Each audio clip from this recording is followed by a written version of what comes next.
독일에서 있던 일입니다. 1954년도에 7월에 한 어린아이가 탄생됐습니다. 이 어린아이의 아버지는 서독의 목사님이었어요.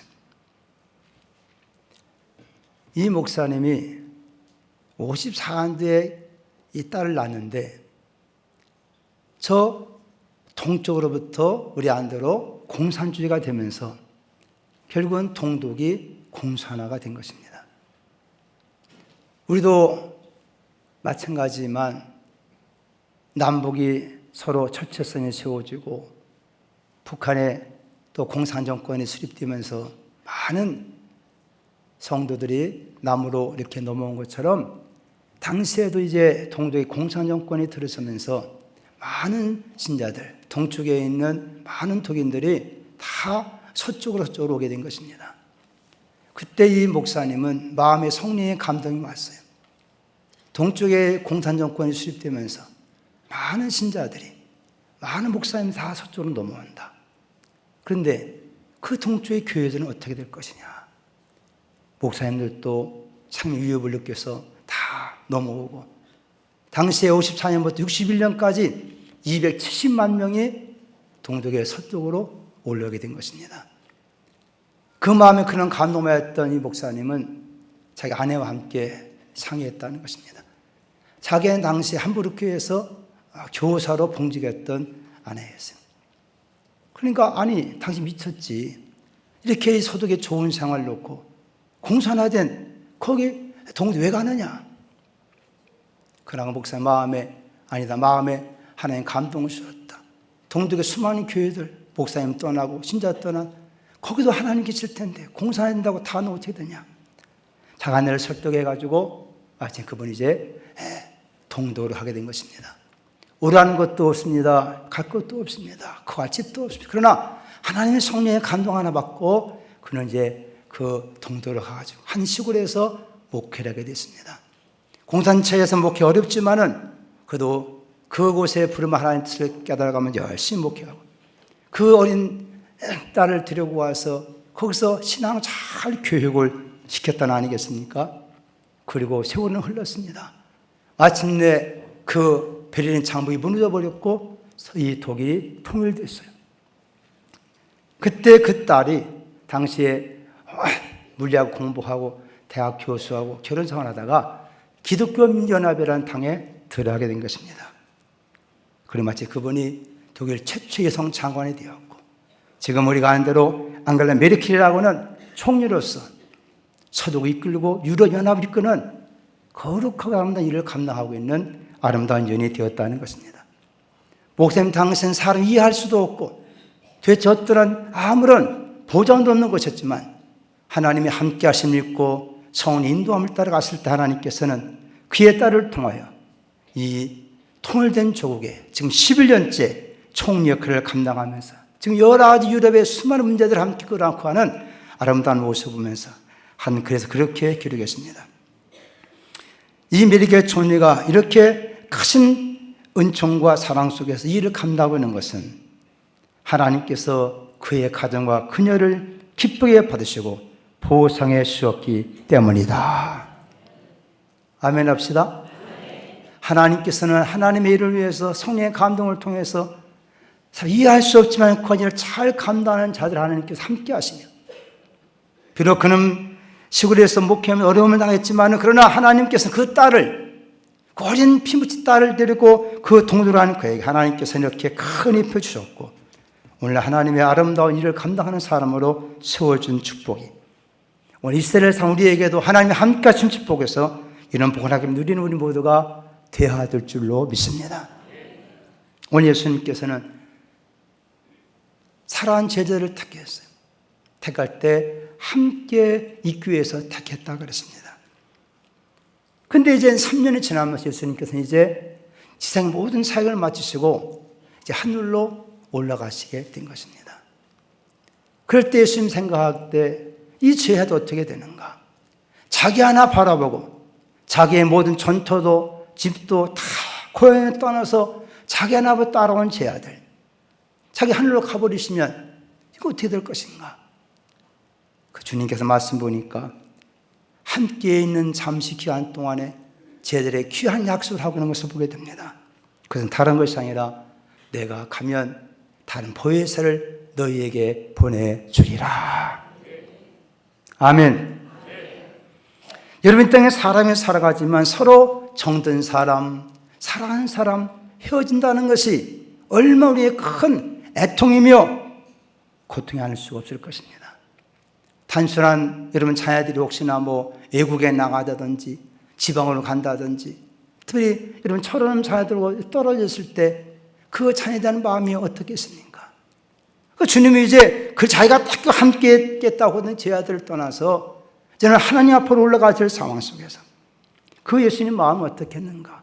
그를 따르는 제들 입장에서 어떨까 하는, 얼마나 실망이 되며 언제 함께하는 불어넣더니 이제는 그냥 혼자 가버렸었느냐? 우리말을 말하면 닭 줬던 게 집은 쳐다보게 하는 거예요. 예수님 한 바라보고 그렇게 따라가는데 여기서 예수님 가버리면 우리 어떡하느냐? 사람의 이별이라는 것은 큰 아픔이며 슬픔이 알 수가 없습니다. 여러분, 사별을 당하는 게 어떨까요? 이 땅은 다시 볼 수 없는 이와 같은 사별의 고통은 말할 수 없는 심적인 괴로움이 되고 말 것입니다. 그 사람들도 그런 관계에서 서로 잊지 말으라고, 나와 내가 잊지 말으라고 무언가 서로 해줄 때 증표를 줘요. 증표를. 어떤 사람은 누가 그러더라고, 절대 수건은 증표를 주지 말으라고 그래. 그러나 수건과 눈물이라도 닦게 될 거 아니에요. 수건에 좋아하죠. 부모들 입장에서는 사랑하는 자녀들에게 뭔가로 남겨주고 싶어서 평생 모은 재산을 자식에게 남겨주는 부모도 있습니다. 그래서 그 자식들을 하여금 그 염려 없이 걱정 없이 살게 만들고 싶은 것이 부모의 마음이기에 유산을 남겨주는 싸움이십니다.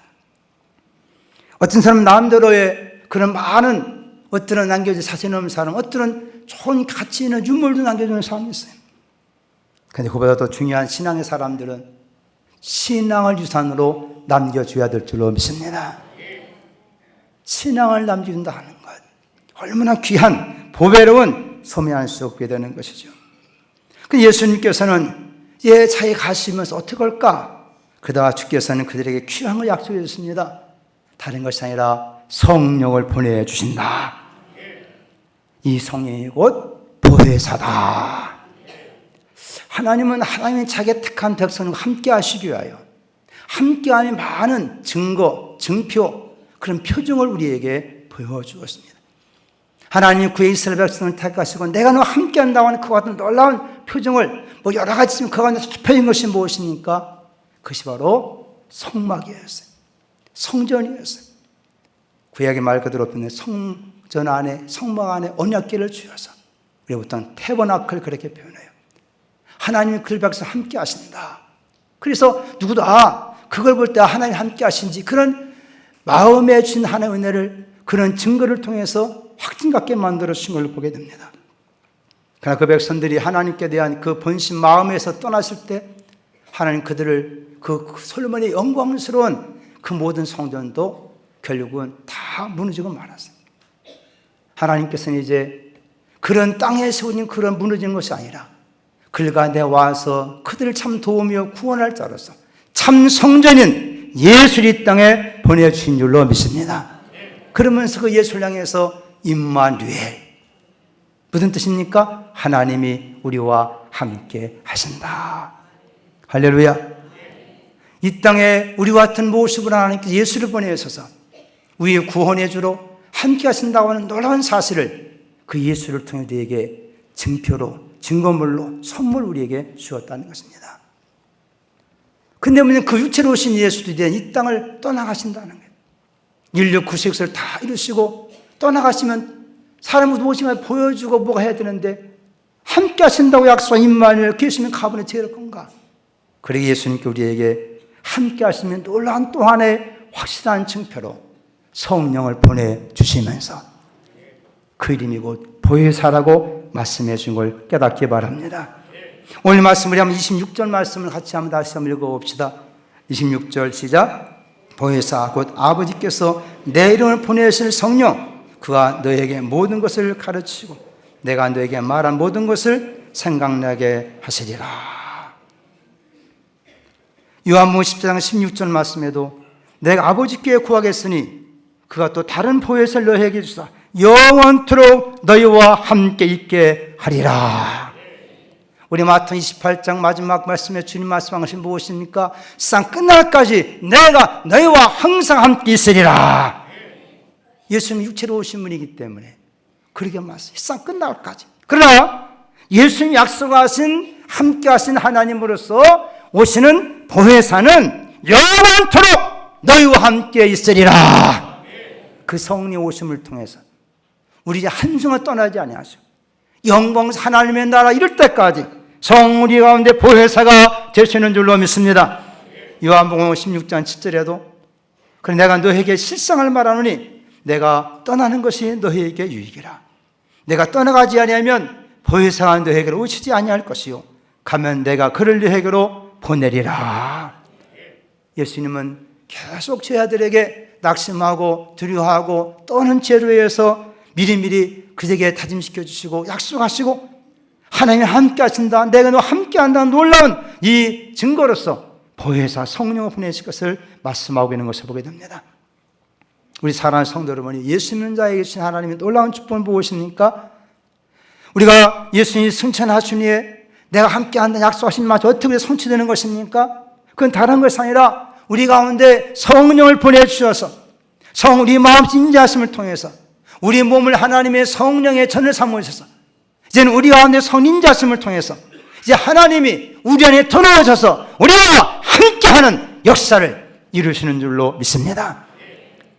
이런 신앙 우리가 인격적인 신앙을 표현하는 것입니다. 하나님이 내 안에 들어오셨다. 과거에는 멀리 성막을 보며 성전을 하나님 우리 함께한다 그랬던 사람, 예수님과 하나님 함께한 증표로 예수님께서 오셨구나 그런 사람에게 이제는 하나님 자신이 이제는 우리 안에 들어오셔서 나와 함께 영원토록 내 삶을 지배하고 통치하시고 인도하시는 하나님, 이분이 곧 성령 하나님이시다. 우리 이와 같은 성인격적으로 체험해야 될 줄로 믿습니다. 우리 인생의 삶 속에 가장 큰 축복이 무엇입니까? 하나님의 함께 하심에 대한 확신인 것입니다. 이 예배 때 그런 말씀드렸지만 지금 기독교 여러 단체에서 가장 기독교에 대한 핍박이 심한 나라 어디냐? 바로 북한이라는 것입니다. 지금 14년 동안 계속 북한이 매년 통계해 보면 제일 핍박이 심한 이것이 곧 북한이다. 북한에서 신앙 사는 사람들, 예수 안 믿는다고만 하면 풀이 날 수 있는 그들이지만 예수 믿는다는 이 제목 때문에 매를 맞고 수용소에 끌려가고 심지어는 이제 여러 군사용 화학 실험용으로 예수 믿는 사람들이 이렇게 지금 고난을 당하며 죽어가겠다는 것입니다. 예수 믿는 것 때문에 예수보다도 김정은 동지를 사랑합니다 그러면 풀이 날 수 있을 텐데 그 말하지 않으므로 그들이 그 많은 고난 고통 속에 견딜 수 있는 힘이 무엇이겠는가? 그 밖에서의 그들이 견딜 수 있는 힘이 무엇이겠는가? 이 사람 의지가 강하기 때문에 견딜 수 있을까? 맷집이 좋아서 매를 맞으면 견딜 수 있을까? 그런 것이 아니라 그들 속에 주영이 임하셔서 그 고난, 그 밖에 어려운 가운데도 함께 하시며 위로하셔 심어주시기 때문에 그들은 그런 속에서도 신앙의 절개를 지키는 줄로 믿습니다. 하나님의 함께 하심에 대한 거룩한 확신이 없다면 어디 그들이 어떤 모든 박해와 시험 가운데 견뎌낼 수가 있겠습니까? 오늘도 마찬가지 우리가 이 땅에 살아가지 우리 앞에도 이해할 수 없는 들려오는 소유들, 미래에 대한 여러 가지 예측들은 너무나 어렵고 힘들고 두렵고 떨게 만드는 이와 같은 소유들만 들려옵니다. 그러나 그런 가운데 우리가 주께서 함께 하시면 두려움 없는 삶을 살게 될 줄로 믿습니다. 이사야 40장 10절에 말씀합니다. 두려워 말라 내가 너와 함께 함이니라. 놀라지 말라 나는 내 하나님의 됨이니라. 내가 너를 굳세게 하리라. 참은 너를 도와주리라. 참 나의 어려운 오른손으로 너를 붙들리라. 오늘 여기 말씀도 보면 27절 말씀에 평을 너에게 주니고 나의 평을 너에게 주노라. 내가 너에게 주는 것은 세상에 주는 것과 같지 아니하니라. 너희 마음에 근심하지도 말고 두려워하지도 말라. 우리는 살다 보면 수많은 문제 때문에 낙심하고 좌절하고 두렵고 떨고 그래도 모든 걸 다 포기하려는 상황 속에 많이 있지 않습니까? 그러나 하나님이 함께 하실 때에 우리는 어떤 상황에 다시 한번 일어날 수 있고 두려워하지 않고 용기를 가지고 전진해 갈 줄로 믿습니다. 그럼 우리가 우리 주변에도 혹시나 미래에 대한 불안하고 또한 닥칠 일 때문에 염려하고 당한 일 때문에 좌절하는 사람도 있을 수 있습니다. 그러나 가장 귀한 축복의 말은 다른 것이 아닙니다. 하나님이 당신과 함께 하십니다. 혹시 여러분 주위에도 낙심되고 여러분 주위에도 고통 가운데 괴로움 속에 있는 자일지 모를 것입니다. 우리 그런 분이 함께 축복 인사합시다. 하나님이 당신과 함께 하십니다. 아멘. 어떤 상황이 있든 어떤 고통이 있든 어떤 시험이 있든 간에 하나님이 함께 하시면 넉넉히 승리할 줄로 믿습니다. 근데 예수님은 이런 성령을 가리켜서 한번 따라 합시다. 보혜사.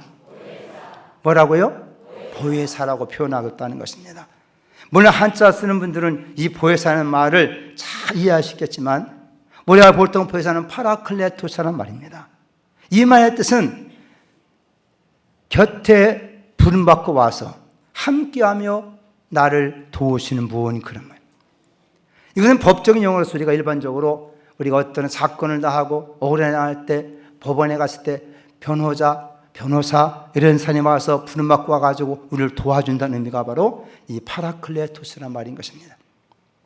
그런데 이 보혜사라고 하는 말에 우리 곁에 돕는 분은 아무것도 모르는 분이 와서 우리 돕는 것이 아니라 가장 그 사건을 잘 아는 사람이라는 거예요. 그 일의 목격자라는 거예요. 그 참된 진실을 아는 자라는 거예요. 그런 분이 우리를 도우신다는 것입니다.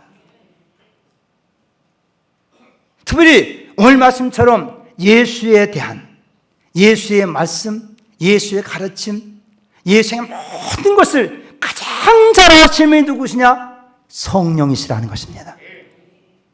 이분은 마리아의 몸에 잉태될 때부터 성령을 기능하셨고 그 모든 사역 살 때마다 이 성령에 함께 하셨고 성령 충만히 하셨고 십자가 상에서 기도할 때도 마지막 죽음에 부활시킨 것도 바로 이 성령이었다는 것입니다.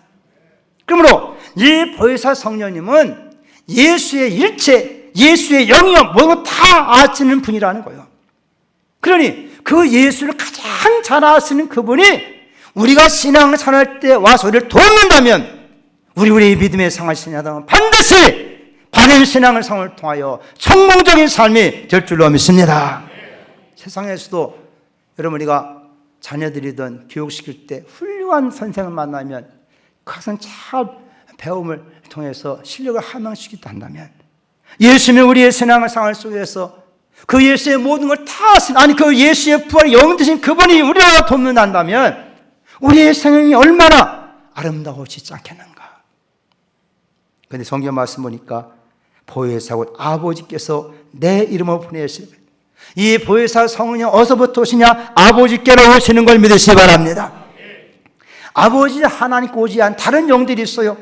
그것이 어떠한 문화가 됐든 철학이 됐든 종교가 됐든 이 모든 건 다 악한 영으로서 사람의 바람을 갖지 못하게 만들지만 오늘 아버지께로부터 예수로 말미암아 약속에 오시는 그 성령은 바로 진리의 영이시라. 요한복음 15장 26절에 말씀하시기를 내가 아버지께로부터 너에게 보낼 보혜사 곧 아버지께로부터 나오시는 진리의 성령 오실 때 그가 나를 증언하실 것이요. 하나님은 진리인 걸 믿으시기 바랍니다. 예수님과 진리인 걸 믿으시기 바랍니다. 하나님 말씀이 진리인 걸 믿으시기 바랍니다. 이 참된 진리를 진리 가운데 하시는 분이 누구냐? 진리의 성령이시다. 그래서 이 악한 영은 와서 거짓되게 만들어요. 사람을 여러 가지 관습과 지도와 종교로 묶게 만들어요. 그러나 진리의 영이 오실 때 우리를 자유하게 만들어 주시는 것입니다. 여러분 진리라는 말 자체가 무슨 말입니까? 참되다는 말 아닙니까? 거짓이 없다는 것입니다. 영원히 변치 않는다는 것입니다. 깨끗하고 거룩하다는 것입니다. 그렇기 때문에 이 진리의 성령이 오셔야만이 우리가 악한 영에게 세상 영에게 마음 뺏기지 아니하고 바른 예수 그리스도를 따라 거룩한 삶을 살아갈 수 있다는 거예요. 이 진리 영으로 다시 한번 충만해야 될 줄로 믿습니다. 이 진리의 성령 오신 하나님이 무엇입니까? 오늘 말씀 우리를 주님이 가르치신 것, 그걸 또 가르쳐 주시고 주님이 가르치는 분이 다 잊어버려 다시 생각나게 만드신 분이라고 말씀해 주고 있어요. 이와 같은 이 성령의 역사하는 것을 간단하게 3단계로 표현하시는데 시선 따라합시다. 성령의 감화. 성령의 감화라는 것을 우리가 캄캄하되 빛이 비치면 환히 보여서 알 수 있는 것처럼 성령의 감화를 통해서 증거하는 사람들의 성령의 증거를 통해서 예수가 하나님 아들이시고 내 모든 죄를 담당하시고 십자가에 주시고 다시 살아나셨구나. 그분이 우리의 구주시다. 그런 말을 들을 때 깨닫게 되는 거예요. 두 번에 따라합시다. 성령의 감동. 그래서 이 빛이 비춰가지고 알기도 받아들일 때 성령께서 그 예수를 나의 구주로 고백하는 순간에 우리가 살아있어 응앙하고 우는 순간에 숨을 내쉬고 숨을 들이마시는 것처럼 예수를 알고 그분을 믿음으로 받아들일 때 성령이 우리 가운데 임하시는 걸 믿으시기 바랍니다. 그래서 마음속에 성령이 들어오시는 거예요. 따라합시다. 내 속에 빛이 들어왔습니다. 아멘. 이게 성령의 감동이 되는 거예요. 그래서 그때 결정하고 결심하게 되는 것입니다. 할렐루야. 그래서 예수를 나의 구주로 고백하게 되는 거예요. 그럴 때 성령께서 우리 안에 오셔서 너는 하나님의 자녀다. 마음의 확신을, 용기를 인쳐 주신다는 것입니다. 그래서 찬송가 453년 2절 3절 말씀은 성령의 승되어서 진리를 가르치시고 거룩한 뜻을 깨달아 예수를 알게 하소서. 성령의 감화를 받아서 하나님의 말씀 배우니 그 말씀 한 절 한 절이 내 마음의 교훈이 되도다. 오늘 또 말씀을 읽으며 들을 때 하나님의 성령 마음을 감화하시고 감동할 때 이 말씀 한 구절 한 말씀이 마음속에 은혜가 되고 축복이 될 줄로 믿습니다. 그래 더 주에 대한 믿음 갖게 주님을 사랑하는 마음이 마음속에 불같이 타오르시다는 거예요. 이런 은혜가 있기를 주의 이름으로 축복합니다. 어느 권사님 모였어요. 목사님, 나 이번에 하나 좀 작정해야 되겠습니다. 찾아왔어요. 아니 뭘 그렇게 우리 성전에 건축업도 했다는데 뭘 이것까지 하십니까? 그랬더니 마음의 성령에 감동을 줬다는 거예요. 그래서 그 감동이 진짜인지 아닌지 내가 고치지 않느냐. 그것이 한번 기도해 보시오. 그랬더니 자기가 그 문제 가지고도 기도했대요. 내가 갈 교회도 아닌데 뭐. 내가 갈 교회도 아닌데 내가 뭘 그거 해가지고. 그래도 성령의 마음속에 감동 주시다는 거예요.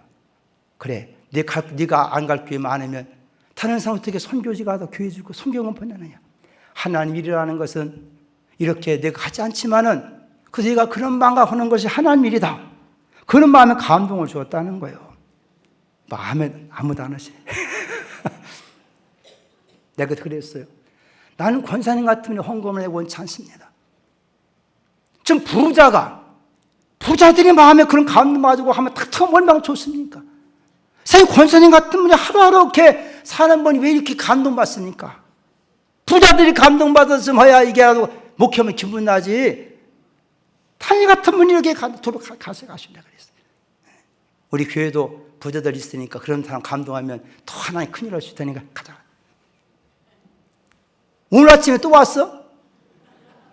목사님 만나자는 거예요. 자기가 기도해보고 하니까 성령께서 마음을 감동하신다. 얼마 안 되지만은 내가 그걸 볼 때만 좀 하나님 왜 이렇게 이왕이면 좀 부자들을 감동하시면 좋겠는데 왜 가난한 사람만 감동시키냐. 그러나 그런 마음이 복된 마음인 줄로 믿습니다. 선의 마음에 감동하시다 보니까 그거 뭐 별거 아니지만 그거다. 이거 내가 해야지. 기도하면서 그것이 얼마 하나님 앞에 은혜 받을 만한 마음인가. 따라합시다. 성령의 충만. 우리가 하나님께 우리 기도할 때도 우리가 성령 충만하지만 처음부터 충만한 것이 아닌 것입니다. 그러나 하나님은 감동하시면 순종하다 보면 성령이 역사할 때 충만히 임하는 걸 믿으시기 바랍니다. 그때 능력이 생기는 것이고 사명이 감당이 되는 것이고 성령 충만은 온전히 성령의 것을 다스려 주시는 역사인 것입니다. 사람들이 그런 말해요. 처음에는 사람이 술 먹지만 나중에는 술이 술 먹고 술이 나중에 사람까지 먹어버린다. 그래서 성예배서 5장 18절 말씀 보면 술 취하지 말리는 방탕한 것이니 오직 성령으로 충만함을 받으라. 이 세상에 두려움을 수 있고 참 평안한 길이 무엇입니까? 인간이 살아가는 가운데 인간이 할 수 없는 가능한 것이 무엇입니까? 성령의 능력인 줄로 믿습니다. 오늘 모두가 성령으로 충만하게 축복합니다. 성령 우리가 로마서 8장 26절 말씀 보면 이와 같이 성령도 우리 연약함을 도우시나니 우리가 마땅히 기도할 바를 알지 못하나 오직 성령이 말할 수 없는 탄식으로 울려 친히 간구하시느니라. 우리가 하나님의 간절히 간구하고 기도할 때 성령의 충만을 주시고 이 성령 충만 우리 마음속에 참된 평안을 주는 걸 믿으시기 바랍니다. 그러기에 너는 근심하지 말고 두려워하지도 말아라. 하나님의 성령 충만할 때 우리의 인간이 이해할 수 없는 일을 감당하게 만들어 주시고 영광 받아 주시는 것입니다. 우리가 특별히 한 주간 동안에 특별 집중 기도회가 있습니다. 우리 3월 1일 날 우리가 특별히 한번 첫날 새벽기도 하는 것입니다. 여러분 한번 하나님 앞에서 인생을 그저 상황 속에 문제가 하나 두렵고 떨리며 살지 말고 한번 성령의 감동 충만을 받아서 한번 우리의 신 하나님 능력 가지고 하나님을 감당하고 예수 잘 믿기를 예수님의 이름으로 축원합니다. 은혜로우신 주님 성령으로 충만케 만들어 주어서 우리 모두가 두려움 없이 낙심하지 말고 예수 잘 믿어서 아름다운 열매를 영광 돌리게 주옵소서. 예수님의 이름으로 기도 올리옵나이다.